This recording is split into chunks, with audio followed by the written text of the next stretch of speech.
question is, does Governor Perry continue to believe that Social Security should not be a federal program, that it's unconstitutional, and it should be returned to the states, or is he going to retreat from that view? Let's let Governor Perry respond. You have 30 seconds. If what you're trying to say is that back in the 30s and the 40s that the federal government made all the right decisions, I disagree with you.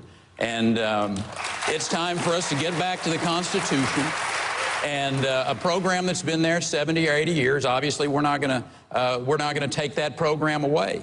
But for people to stand up and support what they did in the 30s or what they're doing in the 2010s is not appropriate for America. But the question is, do you still believe that Social Security should be ended as a federal program, as you did 6 months ago when your book came out, and returned to the states? Or do you want to retreat from that? I think we ought to have a conversation. We're having that right now, Governor. Yes, sir. If you'll let me we're running for president. I'll finish this conversation. But the issue is, are there ways to move the states into Social Security for state employees or for retirees? We did in the state of Texas back in the 1980s. I think those types of thoughtful conversations with America, rather than trying to scare seniors like you're doing and other people, it's time to have a legitimate conversation in this country about how to fix that program where it's not bankrupt and our children actually know that there's going to be a retirement program there for them. Governor, the term Ponzi scheme is what scared seniors, number one. And number two, suggesting that Social Security should no longer be a federal program and return to the states and unconstitutional is likewise frightening. Look, there are a lot of very bright people who agree with you. And that's your view. I happen to have a different one. I think that Social Security is an essential program, that we should change the way we're funding it to make sure. Criminal. You said if people did it in the private sector, it would be called criminal. That's in your book. Yeah, what I said was.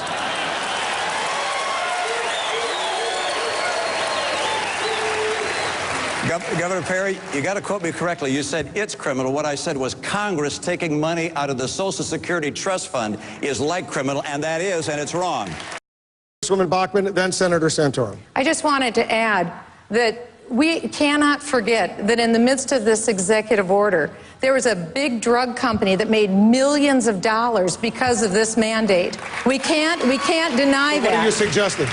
What I'm saying is that it's wrong for a drug company because the governor's former chief of staff was the chief lobbyist for this drug company. The drug company gave thousands of dollars in political donations to the governor, and this is just flat out wrong. Right. The question is it about life or was it about millions of dollars and potentially billions for a drug company? All right, I'll let Senator Santorum hold off for a second. You got to respond to that. Yes, sir. The company was Merck, and it was a $5,000 contribution that I had received from them. I raised about $30 million. And if you're saying that I can be bought for $5,000, I'm offended. Well, I'm offended for all the little girls and the parents that didn't have a choice. That's what I'm offended for.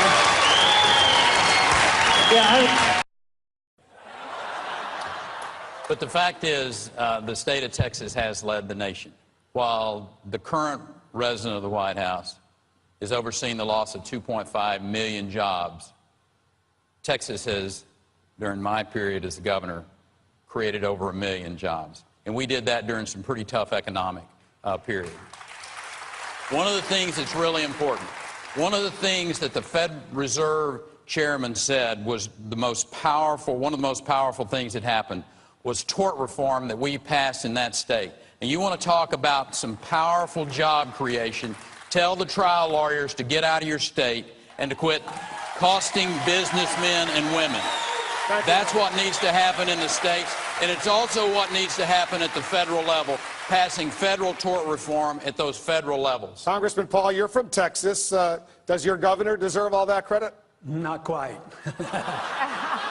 I'm a taxpayer there. My taxes have gone up. Our taxes have doubled since he's been in office. Our spending has gone up double. Our debt has gone up nearly triple.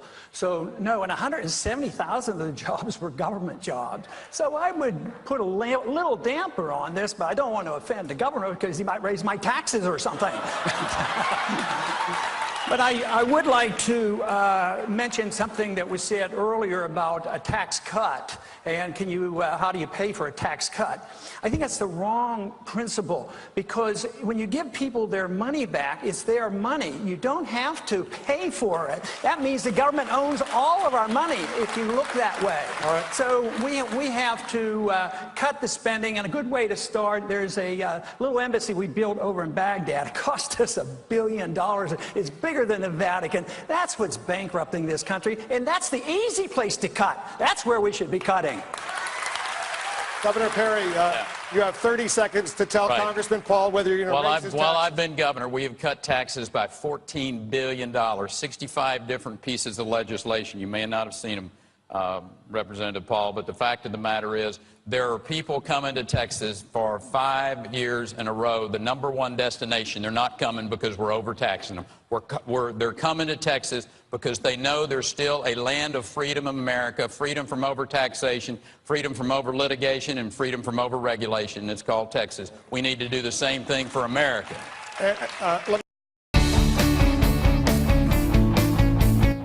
This has been a presentation of Young Christian Conservatives. Visit Young Christian Conservatives now at YCCNATION.com.